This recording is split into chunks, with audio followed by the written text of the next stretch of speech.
तो हम लोग जो डीएलएड वाले हैं, जो 12वीं के बाद आए हैं, वो लोग चूक रहे हैं सर सहायक शिक्षक के लिए।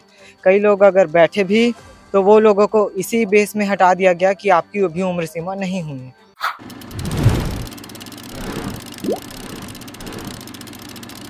18 साल की उम्र में वोट दे सकते हैं, सरकार चुन सकते हैं, लेकिन नौकरी नहीं कर सकते।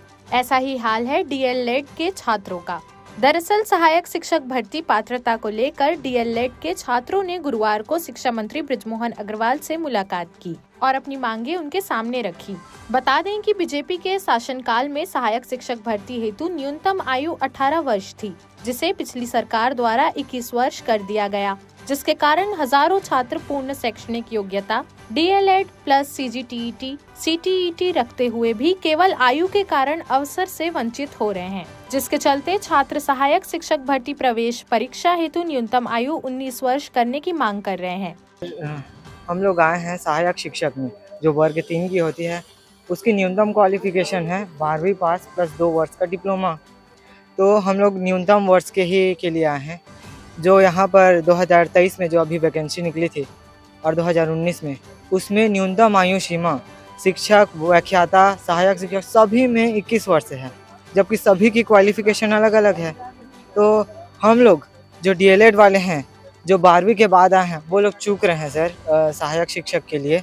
कई लोग अगर बैठे भी तो वो लोगों को इसी बेस में हटा दिया गया कि आपकी अभी उम्र सीमा नहीं हुई है। तो हम लोग ये चाह रहे हैं, जब हमारी उम्र सीमा नहीं हुई तो हमको एडमिशन ही क्यों दिया गया। बोल देते हैं कि जब तक 2 वर्ष करते तक के जब हमारी उम्र सीमा 21 वर्ष हो जाती तो हम लोग खुद ही बैठ जाते, लेकिन हमारी 2 वर्ष कंप्लीट हो गई, हम लोग बैठ भी गए, लेकिन डॉक्यूमेंट वेरिफिकेशन में हम लोग अपात्र हो गए। और अभी हम लोग 23 में कंप्लीट किए अपने डीएलएड को, अभी 24 आ रहा है, इसमें भी चूक जाएंगे सर, क्योंकि डीएलएड प्रवेश नियम ये कहता है कि आपकी 17 वर्ष न्यूनतम उम्र सीमा होनी चाहिए प्रवेश लेने के लिए। तो कौन से बेस में ये लोग 21 वर्ष लेते हैं, और अदर स्टेट में 21 वर्ष नहीं है 18 वर्ष है, जैसे हमारे पास है पीआरटी का है, केवीएस का है और राजस्थान का है, बिहार का, उसमें सहायक शिक्षक में न्यूनतम उम्र सीमा 18 वर्ष है।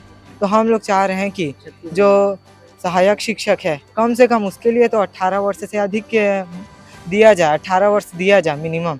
हमारे पास उचित क्वालिफिकेशन है, जो 2 वर्ष का पाठ्यक्रम होता है डीएलएड का, यही सिखाया जाता है सर कि बच्चों को कैसे पढ़ाया जाता है, कैसे मैनेज किया जाता है। हम लोग कहते हैं कि 12वीं के बाद हमको नौकरी दे दीजिए तो चलो समझ में आता है, लेकिन हम लोग 2 वर्ष का स्पेशल रूप से बच्चों को पढ़ाने के लिए ही टीचिंग कोर्स किए हैं, तो हमको अपात्र क्यों कर रहे हैं उम्र सीमा के ही कारण। जबकि हमारे पास डीएलएड है, सीटेट है, सीजीटेट है, 12वीं का उचित प्रमाण पत्र है, तो क्यों बाहर कर रहे हैं।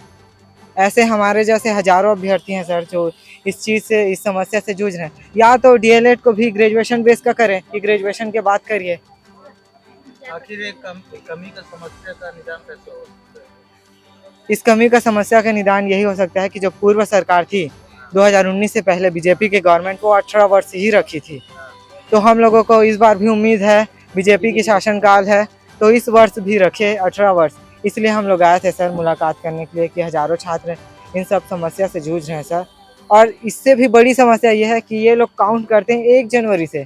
अब 1 जनवरी से कोई कहाँ से लाएगा सर। जो 20 वर्ष के भी हो रहे हैं, जो 21 वर्ष के हो रहे हैं, वो लोग 1 जनवरी के अनुसार से 1 वर्ष पीछे चला जा रहा है, क्योंकि जो 2 जनवरी के भी हैं वो तो एक वर्ष से पीछे चले गए ना। तो हम लोग 1 दिन से भी अगर चूक रहे हैं तो हमको अपात्र कर दिया जा रहा है। तो ये कहाँ का नियम हुआ। मंत्री जी से मिले आप? हाँ, हम लोग मंत्री जी से मिले, तो वो लोग उन्होंने कहा कि हम लोग इस पर चर्चा कर रहे हैं ऐसे करके, लेकिन हमको क्लैरिफिकेशन नहीं मिला है सर उनकी बातों से। वहीं इस पर शिक्षा मंत्री बृजमोहन अग्रवाल ने कहा कि डीएलएड वाले वर्ग थे जो कह रहे थे कि उम्र अगर कम हो जाए तो वो लोग परीक्षा में बैठने को निस्बत। तो सब अपने अपने हित में देखेंगे। नियम कायदे कानून तो सबके लिए बनेगा ना, कोई अलग अलग वर्ग के लिए अलग अलग थोड़ी बनेगी। देश प्रदेश की सभी बड़ी खबरों से जुड़े रहने के लिए हमारे YouTube चैनल को लाइक, शेयर और सब्सक्राइब करना ना भूलें। साथ ही लेटेस्ट खबरों के लिए बेल आइकन को प्रेस